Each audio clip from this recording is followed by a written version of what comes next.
Lots of you out there might not know that being a content creator is actually really hard. Even though you can see that from the background, I'm living in a rather luxurious lifestyle, recording all these in my $1,000,000 mansion, just like a multi-millionaire content creator. Asmon Gold. Creating good content is not the only thing we have to worry about. You gotta establish connection behind the scene. Even though my channel doesn't seem to be that big, but I have already established close connection with big YouTubers like Asmon Gold. As you can see, Asmon Gold just lived right next to me. Eating his $2 premium steaks is the kind of steaks that you guys can never ever be able to afford in terms of medical bills and your immunity system. This is just some rich people thing that you guys are too poor to understand. Sorry to break that to you guys, but we are in the big club that you guys ain't part of. And being a content creator, it comes with the cost of mental stress. As for me, I need to get this channel to monetize or else my mom is going to kick me out of the basement. So in order to grow my channel, there's some necessary evil that has to be done, like framing something that is not real to a bigger content creator, like TikTok is a fraud and actually he's not both. Or you can just like and sub me. Hello proxies. Playing Zenless Zone 0 in 1.0 feels long and daunting. It's like they keep stalling and dragging out the contents for you to stay in the game as long as possible. While in Zenless Zone 1.2, it feels the opposite. Even though some player complains that it's kind of short, but I think everyone would agree that it also comes with high octane, high quality cutscenes, good storytelling, and uninterrupted. And we all know what we are talking about, the TV mode. I know that there are people out there who actually enjoys the TV mode, and I do understand that perspective where you are able to take a rest between the battles. And I also admit that I actually have fun with some of the TV mode, and I think it wouldn't be a bad idea to keep the fun part of it. But I can't really decide which part is fun and which part is not fun, as I'm not a game developer. But that should never ever justify 70% of playtime in a combat game. Most of the TV mode is absolutely repetitive and felt more like a chore. And I think TV mode also hurt one of their biggest selling point, which is the storytelling. Playing Zenless Zone 0 in 1.0 feels like watching a really good movie, but they ask you to play 20 minutes of minigame for every 10 minutes you watch it, and that would interrupt the flow of the story and the emotional aspects of it.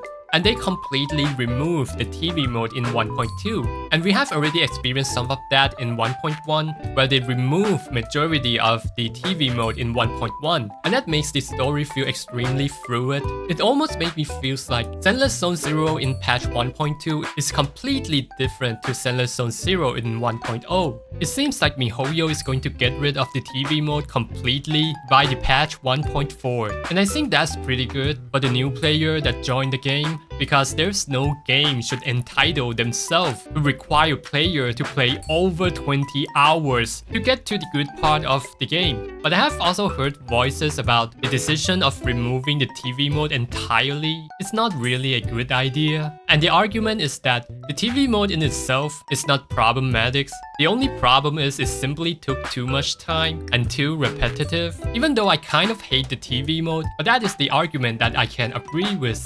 There's also this perspective, is that the protagonist lose identity for not navigating the TV mode. I didn't notice that until I see the opinions like this, but isn't that kind of the same when we are playing Genshin and the Honkai Star Rail, where you don't really use protagonists? Well, at least for Honkai Star Rail, if it weren't for Fireflies, then there's no good way to use the protagonist. But I think it's probably because it's not efficient to design the whole TV mode's mechanics just for player to use it for a short span of time. But I think we can't really know the reason behind it, of why they came out with this decision. But I think they might be able to bring it back in the form of side quests and events. And also there are a loss of quality of life change. In the patch 1.2, like one of the daily quests, which is to drink the coffee, Instead of teleport you right in front of the coffee shop, they just bring you straight to the ordering menu and of course the backup battery, so you don't have to constantly worry about spending your energy for every 24 hours. And the weekly quest of Hollow Zero, you no longer have to navigate yourself through the TV mode, and it took significant less time to complete it. But I think we all know that why Zenless Zone Zero game dev is responding the way they do, because Wuthering Waves bring this customer relations game to the next level, but at least they're in the right tracks, doing the right thing. And I'm really happy to see there's another competitors poking the MiHoYo from behind. If it weren't for Wuthering Waves, Zenless Zone Zero and other MiHoYo game wouldn't listen to the player to this extent. And the other thing I want to talk about is the element of respecting players' time, especially the daily grind and the weekly grind has become an advantage and hopefully become a standard practice, especially in today's gacha demographics where there's so many good gacha games out there for players to switch over. I think the players nowadays is getting better and better at recognizing the FOMO element, the fear of missing out, just like we recognize the clickbait on YouTube and various kind of online scam. We learn how to pattern recognize these and avoid it, knowingly that these games are trying to hook you back in with some reward and repetitive contents, and daily mission is one of them.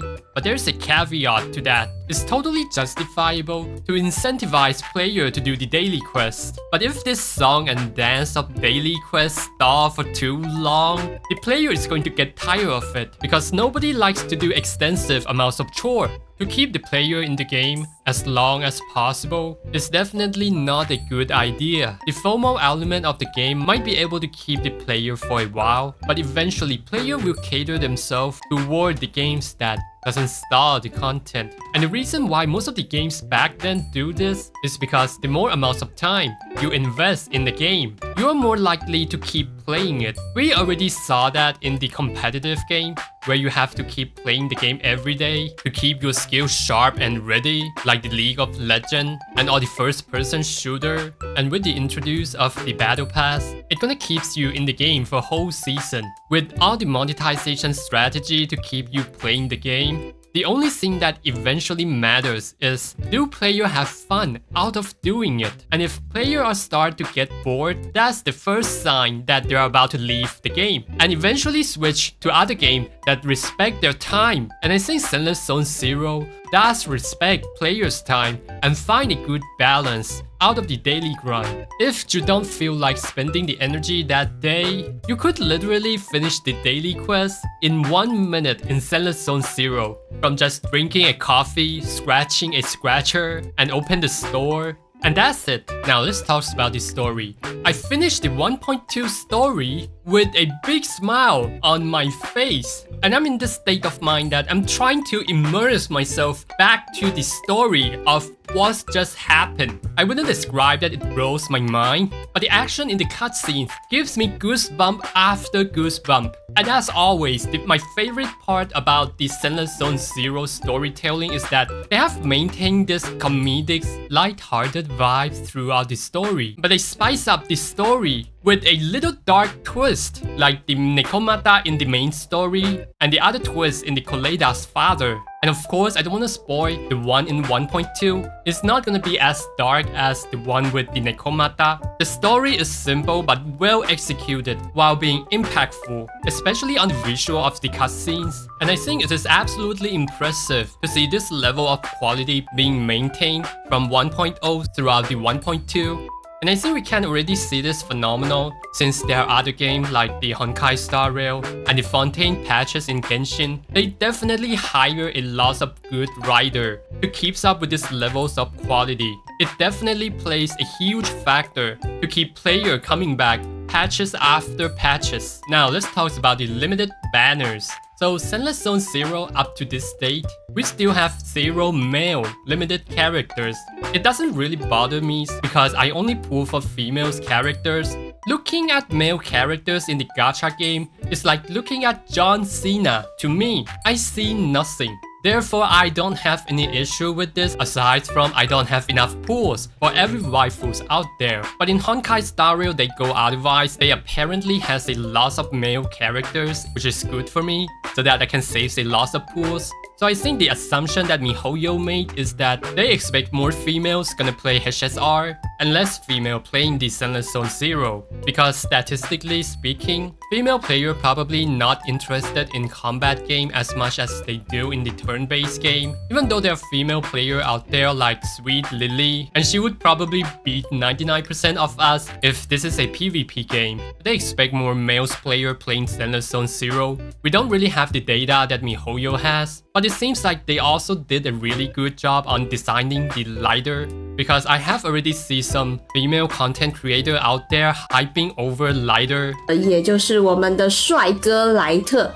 必须说莱特真的是非常非常的帅，没啥技巧，纯帅，真的很帅耶！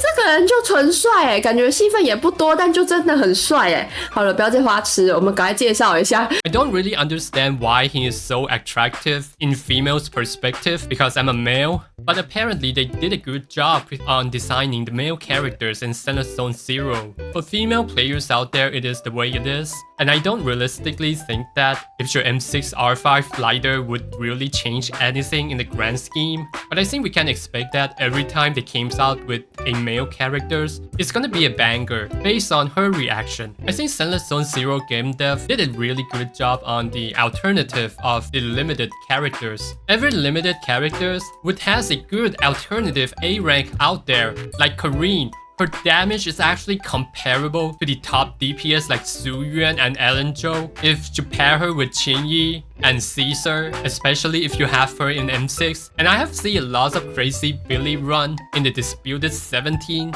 Of course his gear and W engine is crazy, but I think that is good enough to tell you that no one is actually a must pull. And as for Caesar, she has even more alternative like Lucy, Rina, Nicole, Sokaku. And maybe Bernice is the only one characters without good A-rank alternative. And I think this phenomenon is good is because you don't really feel the need to pull for anyone. And that reduces a lot of element of fear of missing out. So you can kind of play the game at peace, which is a huge W for me. But the real issue is, of course, we don't really have enough resources like Dendies to level up most of the characters.